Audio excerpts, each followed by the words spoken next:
Future की दुनिया का एक ऐसा समय जहां उल्कापिंड गिरने की वजह से पृथ्वी की 99% आबादी का अंत हो चुका है। बाकी जो 1% लोग बचे हैं वे लोग बंकर में सुरक्षित हैं। अब क्या बंकर में सुरक्षित लोग पृथ्वी को फिर से रीस्टार्ट कर पाएंगे? पिछले पार्ट में हमने देखा था कि जॉन, उसका परिवार और उनके साथ और भी कई लोग बंकर के अंदर छिपे हुए थे। पृथ्वी पर बहुत ज्यादा रेडिएशन फैल जाने के कारण उन्होंने बंकर का दरवाजा खोलने की कभी हिम्मत ही नहीं की। अब कहानी कुछ साल आगे चली जाती है। कुछ समय बाद धरती फिर से धीरे धीरे बेहतर होने लगी थी। जब बंकर का दरवाजा खोला गया तो बाहर सिर्फ तबाही के खौफनाक दृश्य थे। बड़े बड़े शहर खंडहर में बदल चुके थे। सालों तक लोग उस बंकर में कैद रहे, मगर वे अब ज्यादा दिन तक वहाँ नहीं रह सकते थे, क्योंकि अब उनके पास बचा खुचा खाना और पानी भी धीरे धीरे खत्म हो रहा था। वहीं अब जॉन का बेटा नेथन भी काफी बड़ा हो चुका था। एक दिन जॉन सामान की तलाश में एक सुनसान जहाज के करीब पहुंच गया। जॉन ने सुरक्षा सूट पहना हुआ था, क्योंकि वहाँ अभी भी रेडिएशन फैला हुआ था। वहाँ उसे चारों तरफ मरे हुए लोगों के ढेर दिखाई देते हैं। इससे पहले कि वो वहाँ कुछ और ढूंढ पाता, तभी रेडियो पर उसे एक बहुत ही खतरनाक तूफान की चेतावनी दी जाने लगी। वो तूफान उसकी तरफ तेजी से बढ़ रहा था। जॉन किसी तरह अपनी जान बचाते हुए तुरंत बंकर की तरफ दौड़ पड़ा, लेकिन तूफान भी उसके बहुत करीब आ चुका था। मगर खुशकिस्मती से वो भागते भागते आखिरी समय पर बंकर के अंदर पहुंच गया। कुछ समय बाद बंकर में दुनिया को एक बार फिर से खड़ा करने के लिए मीटिंग चल रही थी। तभी अचानक एक जोरदार भूकंप आ गया। भूकंप इतना खतरनाक था कि पूरा बंकर जोरदार झटकों से हिल उठा। लोग अपनी जान बचाने के लिए इधर उधर भागने लगे, लेकिन किसी को भागने का मौका तक नहीं मिला। बहुत लोग वहीं पर मारे गए। इस हड़बड़ी में जॉन अपनी पत्नी और बेटे को बचाते हुए वहां से बाहर भागने लगा। उसने जल्दी से बंकर का दरवाजा खोला और मौके पर ही वहां से निकल गया। जैसे ही सब लोग बाहर आए, वो बंकर अंदर से पूरी तरह तबाह हो गया। बाहर निकलते ही हर तरफ अफरा तफरी मच गई। कुछ लोगों के पास ऑक्सीजन मास्क थे, जबकि कई लोग बिना मास्क के ही अपनी जान बचाने के लिए समुद्र की तरफ भागने लगे। सब लोग समुद्र में खड़ी कश्तियों की तरफ दौड़ने लगे, क्योंकि अब वही उनके पास बचने का आखिरी मौका था। जॉन भी अपने परिवार को लेकर सीधा समुद्र में कूद पड़ा। जॉन जैसे ही समुद्र में कूदा, कुछ लोगों ने उसका मास्क छीन लिया, मगर किसी तरह वो अपने परिवार के साथ एक कश्ती के अंदर घुस गया। मौके पर उन्होंने दरवाजा तुरंत बंद कर दिया। खुशकिस्मती से उनकी कश्ती समुद्र में उतर गई। जैसे ही वे आगे बढ़ने लगे, अचानक एक बेहद खतरनाक तूफान की ऊंची लहरों ने किनारे पर मौजूद लोगों को अपनी चपेट में ले लिया। उनकी कश्ती बड़ी मुश्किल से इस तबाही से बचकर निकल पाई। 2 दिन तक समुद्र में भटकने के बाद अब उनकी कश्ती का इंजन भी धीरे धीरे जवाब देने लगा था। लेकिन राहत की बात ये थी कि वो अब भी आगे बढ़ने के काबिल थी, क्योंकि इन कश्तियों को बनाया ही इस तरह गया था कि समुद्र की खतरनाक लहरें भी इनका कुछ न बिगाड़ पाएं। ये लोग धीरे धीरे लंदन की तरफ बढ़ रहे थे। रात को जॉन का बेटा नेथन आसमान में अब भी कई कॉमेट्स देख रहा था, जो धरती की तरफ बढ़ रहे थे। इससे साफ था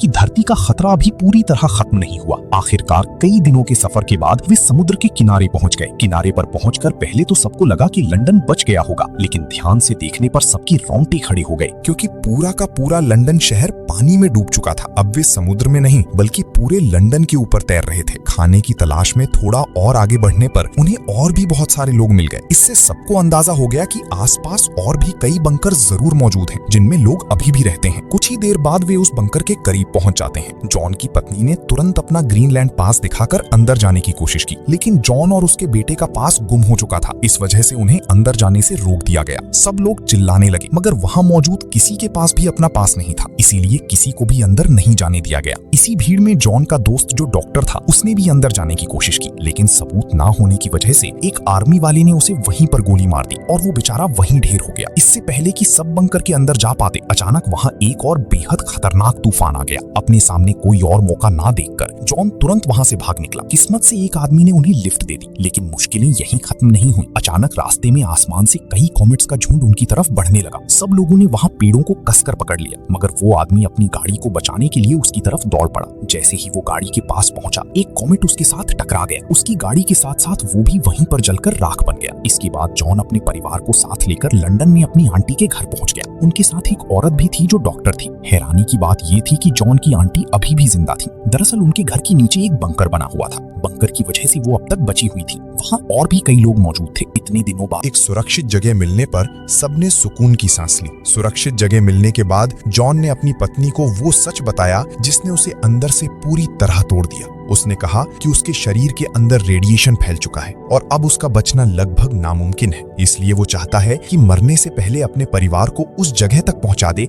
जहां पहला कॉमेट गिरा था। उसका मानना था कि शायद वहीं से जिंदगी दोबारा शुरू की जा सकती है। अगली सुबह सब सफर पर निकलने के लिए तैयार हो गए। जॉन की आंटी ने उसे अपनी सुरक्षा के लिए एक बंदूक भी दे दी। सफर के दौरान दिन भर सब ठीक रहा, लेकिन रात होते ही कुछ लुटेरों ने उन पर हमला कर दिया। इस हमले में उनके साथ मौजूद डॉक्टर मौके पर ही मारी गई, लेकिन जॉन ने हिम्मत नहीं हारी। वो तुरंत गाड़ी से बाहर निकला और एक के बाद एक सभी लुटेरों को मौत की नींद सुला दिया। सुबह होते ही उन्होंने डॉक्टर को दफनाया और एक बार फिर से अपने सफर की तरफ निकल गए। कई मुश्किलों के बाद जब वे एक जगह पहुंचे तो उनके पैरों तले जमीन खिसक गई, क्योंकि जहां सालों पहले समुद्र हुआ करता था, आज वो सूखकर पूरी तरह खत्म हो चुका था। थोड़ा आगे जाने पर उन्हें बहुत सी गाड़ियां खड़ी दिखाई दी, क्योंकि आगे से जाने का कोई रास्ता ही नहीं था। जमीन बीच से फट चुकी थी। उस जमीन को फटा देखकर उनकी आत्मा कांप उठी। उसे पार करने का सिर्फ एक ही रास्ता पतले से रस्से का पुल था। ना चाहते हुए भी जॉन अपने परिवार के साथ हिम्मत करके उस पुल पर चलना शुरू कर देता है, मगर उस पुल को पार करना इतना आसान नहीं था। तेज हवाओं और हिलती हुई जमीन की वजह से उनका ये सफर और भी ज्यादा खतरनाक हो गया। कई लोग रास्ते में ही गिरकर अपनी जान गंवा बैठे, क्योंकि वहां की चट्टानें धीरे धीरे कमजोर पड़ने लगी थी। मगर जॉन ने किसी तरह अपनी पत्नी और बेटे को संभालते हुए उस खाई को पार कर लिया, जबकि ज्यादातर लोग पीछे ही मारे गए। खाई की दूसरी तरफ पहुंचकर वे उस जगह की तरफ बढ़ते हैं जहां पहला कॉमेट गिरा था, लेकिन वहां पहुंचकर उन्हें कोई हरियाली या सुरक्षित जगह नजर नहीं आई। वहां तो हर तरफ जली हुई जमीन थी। वहां सब कुछ तबाह हो चुका था, जिसे देखकर जॉन के होश ही उड़ गए। लेकिन इससे पहले कि वे वहां से जा पाते, तभी एक हथियारबंद आदमी उनके सामने आ गया। जॉन ने उसे अपनी सारी कहानी बताई, जिसके बाद वो उन्हें पनाह के लिए अपने घर ले गया, जहां और भी कई लोग मौजूद थे। उसने उन्हें बताया कि जिस जगह की तलाश में वे आए हैं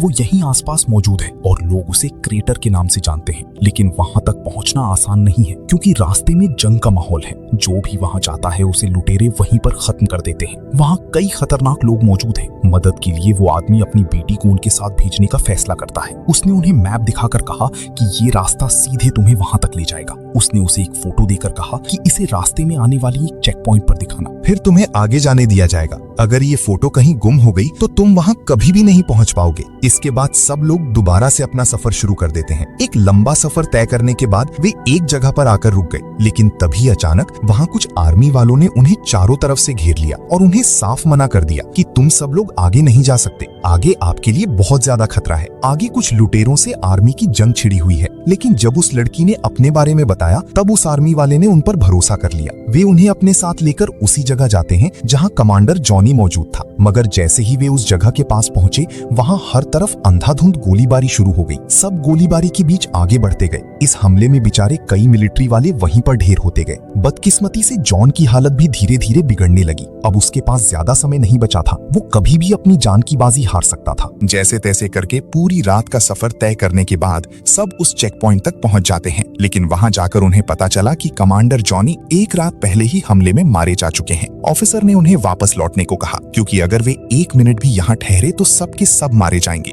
मगर जॉन ने साफ कह दिया कि वो अब यहाँ से कहीं नहीं जाएगा। अब वो हर हाल में अपने परिवार को क्रेटर तक लेकर ही जाएगा। उसने वो तस्वीर भी उसे दिखाई, मगर ऑफिसर ने उसे साफ मना कर दिया। अब जॉन का शरीर भी धीरे धीरे जवाब देने लगा था, क्योंकि रेडिएशन उसके शरीर में पूरी तरह फैल चुकी थी। जॉन की बात सुनकर ऑफिसर का दिल पिघल गया। उन पर दया करते हुए उसने उन्हें एक बस में बिठा दिया, जो सीधा क्रेटर की तरफ जा रही होती है। जॉन और उसका परिवार एक बार फिर से अपने खतरनाक सफर पर निकल पड़े, लेकिन मंजिल तक पहुंचने से पहले ही एक और जोर का धमाका ठीक उनकी बस के सामने आ गिरा, जो किसी और ने नहीं बल्कि उन्हीं लुटेरों ने किया था। उन लुटेरों ने उस बस पर पूरी तरह कब्जा कर लिया। बस के साथ जितने भी आर्मी वाले थे, उन लुटेरों ने सबको मौत की नींद सुला दिया। उन लुटेरों ने बस के अंदर बैठे सभी लोगों को नीचे उतरने का हुक्म दिया। सभी के बाद एक बस से उतरते गए, मगर जैसे ही जॉन की बारी आई, उसने अपनी जान की परवाह किए बिना उस लुटेरे पर हमला बोल दिया। जॉन को लड़ता देख बाहर खड़े लोगों में भी हिम्मत आ गई। सबने मिलकर एक के बाद एक सब लुटेरों को वहीं पर ढेर कर दिया। उस लुटेरे को निपटाकर जॉन जैसे ही बस से बाहर निकला, वो घायल हो चुका था, क्योंकि उसे गोली लग चुकी थी। उसने तुरंत अपनी पत्नी से कहा कि समय बहुत कम है,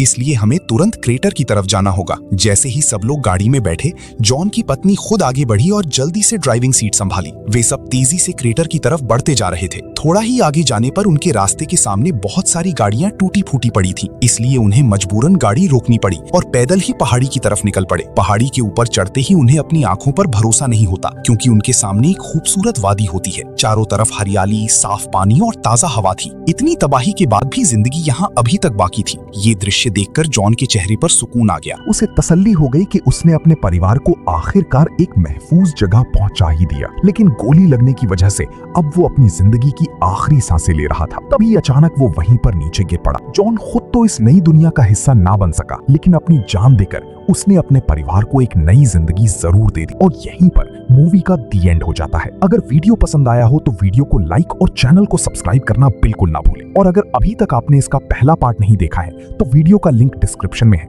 अभी देखें।